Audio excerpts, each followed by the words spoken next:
my first time talking with Dimitri was just after I launched GitLab.com. I'm like, well, I should at least let the author know this is happening. So I send an email like, hey, Dimitri, I started GitLab.com. This is like the Hacker News post. Hope you don't mind me doing this. There was no upside for Dimitri in this. And he sent a very nice email back saying, well, thank you so much. Of course, it's okay to do this. It's open source. But actually, thank you for making GitLab more popular and raising the awareness. So that was very inclusive of him. Like open source is like permissionless innovation, and just people don't owe you. They can just use the code any way they see fit. And Dimitri embodied that spirit. And then how did you collaborate with him moving forward from that? How did you decide to work together? I let him know that like, hey, I'm building GitLab.com, and we didn't communicate. But because I was running GitLab.com, I was very visible. And GitLab.com got hundreds of users, thousands of users, but it wasn't great business. People were not super prepared to pay for it. At the same time, I got all these companies reaching out saying, hey, we're running GitLab ourselves and we have all these problems and feature requests and it's growing, but please help us with these things. And then Martin and me were trying to help, but we weren't experts in GitLab. So we were able to help up to a certain point, but we weren't able to do a quick turnaround or anything like that.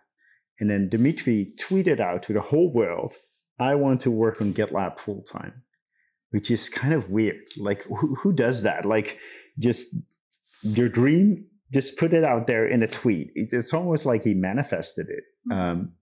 And I saw that tweet. I sent him an email like, I'm that guy from a year ago. Like, let's make this happen. Let's have you work on GitLab full time. How much do you need? And he said something reasonable. I said, okay. And I went to the local Western Union money office, made the wire, and we were in business. So then you got him paid and you were funding it how? Because was there revenue yet, or how was it working? There was no revenue. There was a little bit coming in from these companies with these requests. But we hired a few other people and it got more expensive. So I bootstrapped GitLab for a couple of years. What happened from there? How did it grow? How did customers sign on? Most of the business was coming from all these companies who were running GitLab and had additional requests. Were they big companies, small companies? What kind of companies were you working with? Yeah, big companies. Really? Fortune 1 companies. Like, it was crazy.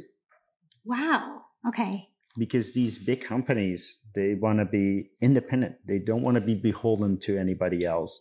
They have really good IT and security themselves, and they want to use that knowledge and their own services in order to protect themselves. And by running something themselves via open source, they can do that. Were you surprised when these big companies were coming to you, or did you Totally surprised. I didn't expect that. Like, open source allows these amazingly big companies that have very high standards to use something that is used by kind of Dimitri and people like me. The practices they have are way higher than what we were at the time. Like today, GitLab has very high standards and a lot of complete security teams and everything else. That wasn't the case at the time. But they were able to inspect the work, see the code, see that the code was good. And because they could verify it for themselves, they felt comfortable with it. And because they could modify it themselves, there was a really urgent problem, they could fix it themselves.